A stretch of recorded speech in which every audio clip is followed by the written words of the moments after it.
Assalamualaikum warahmatullahi wabarakatuh. Kami dari kelompok 6 ingin menjelaskan tentang tahap belajar yang beranggotakan saya Zaskia Dawiyah NPM 327. Saya Lutfi Rahma Ramadhani dengan NPM 346. Saya Reni Cintani Filisante nomor NPM 392. Saya Finalvi Rifa Fufa NPM 280. Saya Fiala Najwa Delia Cantika dengan NPM 268. Pernah nggak sih kamu ngerasa capek banget pas lagi belajar hal baru? Misalnya waktu pertama kali belajar naik sepeda, main gitar, atau ngerti pelajaran yang kayaknya ribet banget di sekolah. Rasanya tuh kayak, aduh ini susah banget, bikin bingung, bahkan kadang pengen nyerah aja, ya nggak sih? Tapi anehnya setelah beberapa waktu dan terus nyoba, tiba-tiba bisa sendiri. Nah itulah yang namanya proses belajar. Belajar itu bukan sesuatu yang bisa langsung berhasil dalam sekali coba. Nggak kayak pencet saklar lampu terus langsung terang, tapi lebih banyak nanam pohon. Butuh waktu, butuh sabar, harus dirawat terus, dan kadang meski dari luar kelihatan belum ada perubahan, sebenarnya dari dalam akarnya udah tumbuh yang kuat. Jadi kalau sekarang kamu lagi berjuang dan belum kelihatan hasilnya, santai aja, kamu lagi bertumbuh kok. Oke, yang pertama ada tahap penasaran. Biasanya semua hal yang kita pelajari berawal dari rasa penasaran. Misalnya, kamu pengen bisa main gitar gara-gara ngeliat teman tampil keren di depan kelas, atau kamu tiba-tiba pengen belajar masak karena sering lihat video makanan yang kelihatannya enak banget. Nah, disinilah awal mula proses belajar dimulai. Tahap ini biasanya kita mulai banyak mikir dan banyak nanya-nanya. Kayak, ini gimana sih caranya? Kok dia bisa sih kayak gitu? Atau aku bisa nggak ya kayak dia?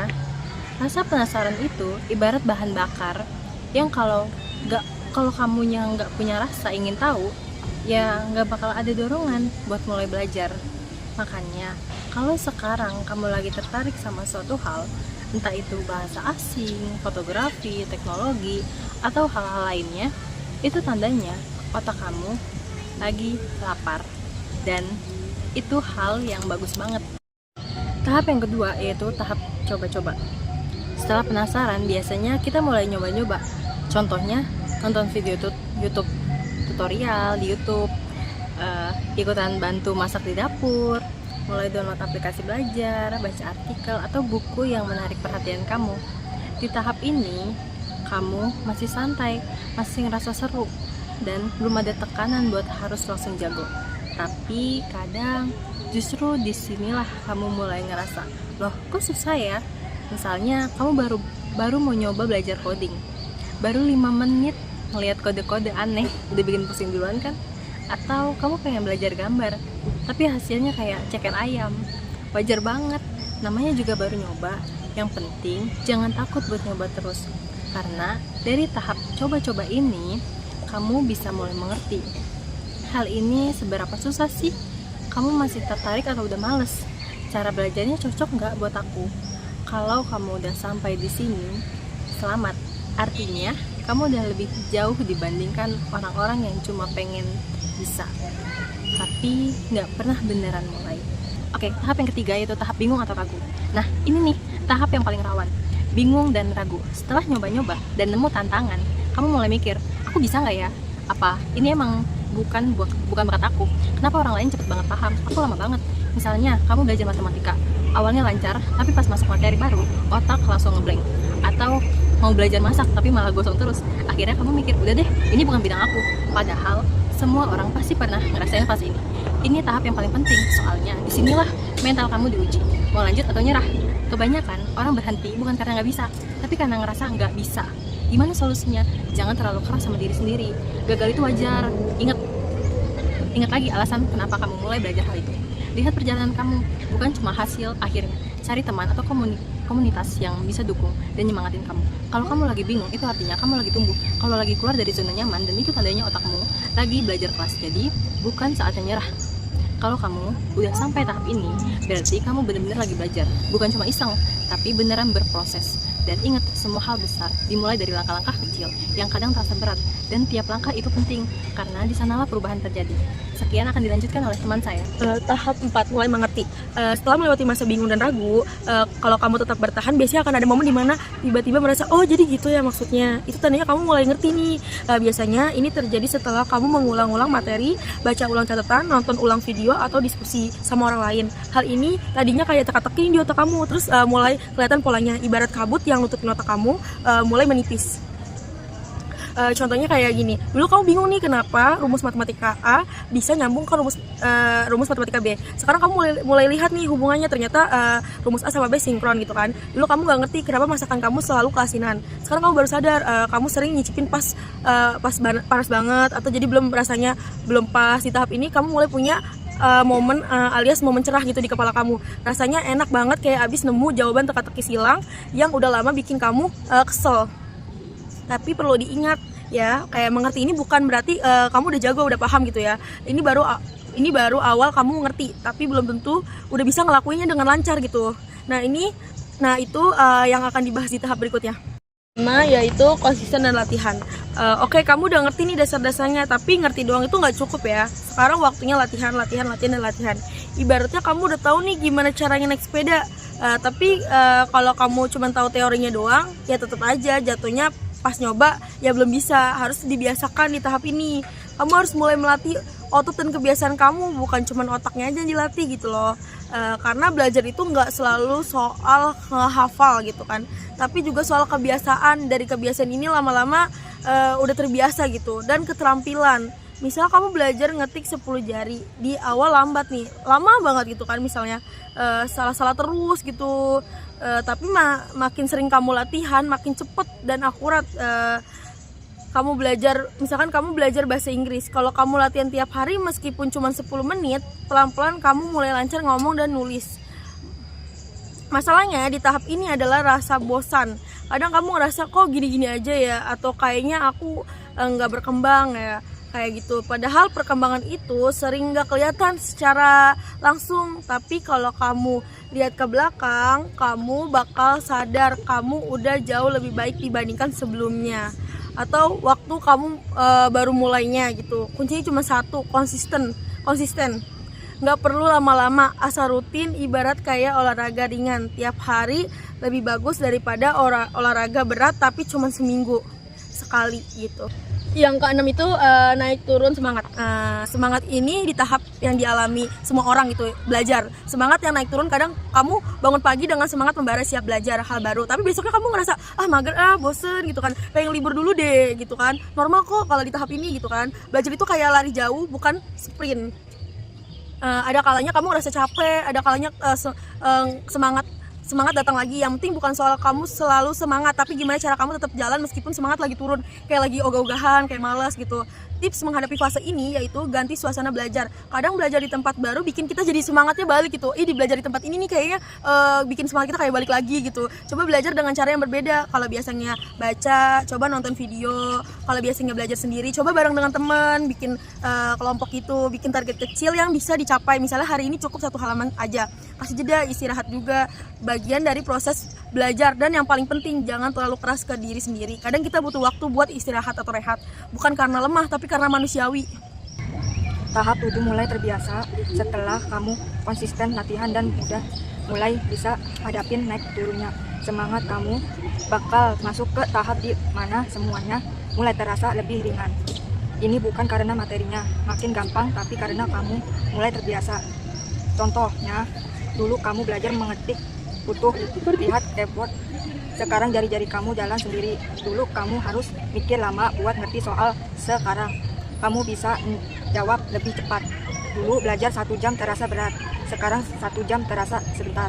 Ini tahap yang menyenangkan karena kamu mulai merasa aku ternyata bisa juga ya. Tapi kamu juga harus hati-hati, karena kadang kalau sudah terbiasa kamu jadi merasa puas dan mulai belajar. Jadi meskipun kamu sudah mulai lancar, kita perlu tantangan diri buat belajar hal baru. Jangan sampai nyaman bikin kamu berhenti berkembang. Tahap 8, mampu menjelaskan ke orang lain. Salah satu tanda kamu benar-benar ngerti sesuatu adalah kamu bisa jelasin ke orang lain dengan bahasa yang sederhana.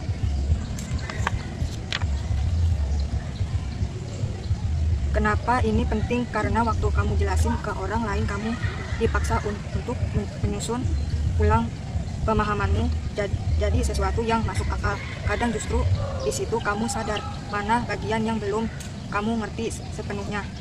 Contohnya, kamu jelasin ke adik kamu gimana cara ngerjain soal matematika dan ternyata kamu masih bingung sendiri. Kamu coba ajarin teman kamu cara ngedit video dan pas jelasin kamu baru sadar kamu lupa shortcutnya. Itu bukan berarti kamu gagal, tapi justru itu proses belajar tingkat lanjut. Kalau kamu udah bisa ngajarin orang lain, artinya kamu udah naik level. Bahkan kadang kamu akan belajar lebih banyak dari proses ngajarin itu sendiri. Jadi jangan takut berbagi ilmu. Selain bikin kamu makin ngerti, kamu juga bantu orang lain berkembang. Tahap 9, belajar dari kesalahan. Gak ada orang belajar tanpa bikin salah, bahkan kesalahan itu bagian penting dari proses belajar. Di tahap ini kamu mulai sadar bahwa kesalahan itu bukan musuh tapi guru yang baik. Kamu mulai terbiasa evaluasi diri, aku salahnya di mana ya? Kenapa hasilku kurang bagus? Besok aku harus gimana supaya lebih baik? Contoh, kamu salah ngerjain soal karena kurang baca pertanyaan, besoknya kamu lebih teliti. Kamu bikin video tapi suaranya kecil, besok kamu cek audio dulu sebelum rekam. Kamu salah ngomong di depan umum, besok kamu lebih siapin materi dan latihan dulu. Di tahap ini kamu berhenti menyalahkan diri sendiri dan mulai belajar memperbaiki. Kamu sadar bahwa kesalahan itu bukan akhir tapi langkah menuju bisa. Yang penting jangan takut salah. Salah itu bukan tanda kamu bodoh, tapi tanda kamu sedang mencoba. Kemudian yang selanjutnya yaitu tahapan 10, 11, dan 12. Tahap 10, mencari tantangan baru setelah kamu merasa cukup percaya diri dengan kemampuan yang sudah kamu punya. Biasanya kamu mulai cari tantangan baru. Ini tandanya kamu nggak stuck alias berhenti di zona nyaman. Mungkin kamu belajar lewat bahasa Inggris level dasar, lalu kamu pengen coba yang lebih susah kayak ngomong dengan orang asing langsung, atau kamu sudah jago main gitar lagu-lagu gampang. Sekarang pengen coba lagu yang lebih rumit. Mencari tantangan baru itu penting karena bikin kamu terus berkembang, nggak bosen, biar kemampuan kamu nggak stuck di situ aja. Kemudian, biar kamu selalu punya tujuan belajar yang baru. Kadang tantangan baru bikin kamu takut, tapi itu justru tanda kamu lagi berkembang. Kalau kamu nggak pernah merasa takut atau cemas, bisa jadi kamu nggak pernah keluar dari zona nyaman. Kemudian yang berikutnya yaitu mampu belajar mandiri. Di tahap ini kamu nggak lagi tergantung sama guru, teman, atau media belajar tertentu. Kamu mulai tahu gimana caranya mengatur sendiri proses belajarmu. Yang mana contohnya kamu bisa nyari materi belajar yang cocok buat kamu. Kamu tahu kapan harus istirahat dan kapan harus push diri lebih keras. Kamu tahu cara evaluasi perkembangan sendiri, misalnya dengan latihan soal, nulis belajar, jurnal, atau bikin catatan. Kamu nggak perlu orang lain terus-terusan ngingetin buat belajar. Belajar mandiri itu bikin kamu jadi orang yang lebih dewasa dan bertanggung jawab. Dan yang paling asik, kamu bisa belajar kapanpun, dimanapun, tanpa harus nunggu ada guru. Kemudian seperti yang bisa kita lihat di belakang, kita sudah membahas tahap 11 dan 10. Kemudian yang kedua yaitu tahap 12, yaitu terus mengasah kemampuan. Belajar itu bukan cuma sampai bisa satu hal, tapi terus asah supaya makin mahir. Di tahap ini kamu sadar kalau belajar itu nggak ada ujungnya. Misalnya kamu udah lancar bahasa Inggris, tapi kamu tetap rutin latihan ngomong, baca buku, nonton film, supaya kemampuan kamu tetap tajam. Atau kamu sudah bisa main gitar, tapi kamu tetap latihan biar jari-jari tetap lentur dan bisa main lagu baru. Kunci di tahap ini adalah tidak puas dengan hasil yang sudah ada, tetapi terus cari cara untuk jadi lebih baik lagi.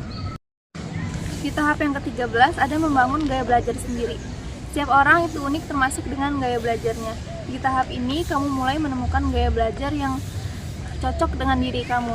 Ada yang lebih mudah belajar dengan mendengarkan suara atau auditori, ada juga yang harus lihat langsung atau visual, ada juga yang harus dengan praktek langsung atau kinestik.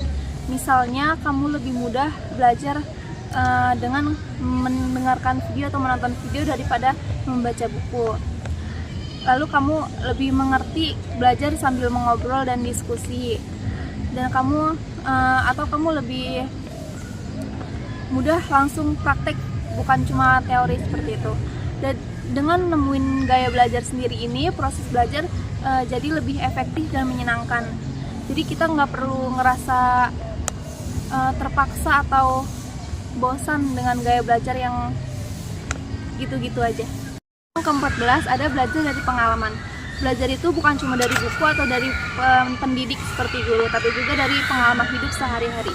Di tahap ini kita mulai peka terhadap pelajaran yang bisa kamu ambil dari kejadian yang pernah kamu alami. Misalnya seperti dari kesalahan yang kamu lakukan di pekerjaan atau sekolah, kamu belajar gimana caranya supaya nggak mengulanginya lagi. Lalu dari perjalanan atau bertemu dengan orang baru, kamu bisa menemukan nilai-nilai yang baru. Terus ada dari keberhasilan kecil. Nah, dari keberhasilan kecil ini kamu bisa belajar caranya merayakan atau memotivasi diri sendiri. Pengalaman itu guru yang terbaik, karena pengalaman bisa bikin kita mengerti langsung akibat dari tindakan yang kita lakukan. Di tahap 15 atau tahap yang terakhir ini, yaitu punya sudut pandang tersendiri. Kalau kamu sudah mencapai tahap ini, kamu nggak cuma ikut-ikutan belajar apa kata orang lain. Kamu mulai mempunyai pandangan dan opini tersendiri tentang sesuatu yang kamu pelajari. Misalnya, kamu bisa mengkritik materi yang kamu pelajari. Apakah ini udah sesuai dengan kenyataannya? Lalu kamu bisa menghubungkan atau menggabungkan berbagai ilmu untuk membuat sesuatu yang baru. Kamu juga udah mulai berani bertanya, kenapa sih harus kayak gitu? Kalau kayak gini gimana ya? Kayak gitu. Itu tandanya kamu udah menjadi pembelajar yang matang, bukan cuma ikut-ikut orang lain atau meniru. Jadi kesimpulannya itu, belajar bukan cuma duduk di kelas, mengerjakan tugas atau mengerjakan ujian. Belajar adalah proses yang kita jalani sepanjang hidup dari kita lahir sampai kita tua. Kita selalu belajar sesuatu baik dari pengalaman, dari orang lain atau dari diri kita sendiri.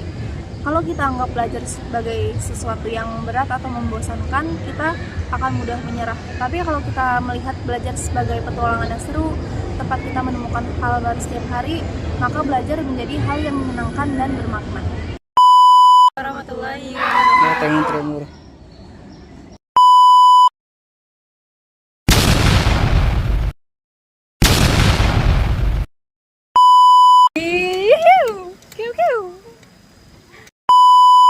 Tahap yang ke-14 ada belajar dari pengalaman. Lah, iya lupa.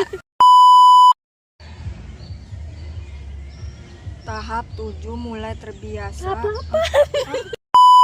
Nomor 1, konsisten. Nggak perlu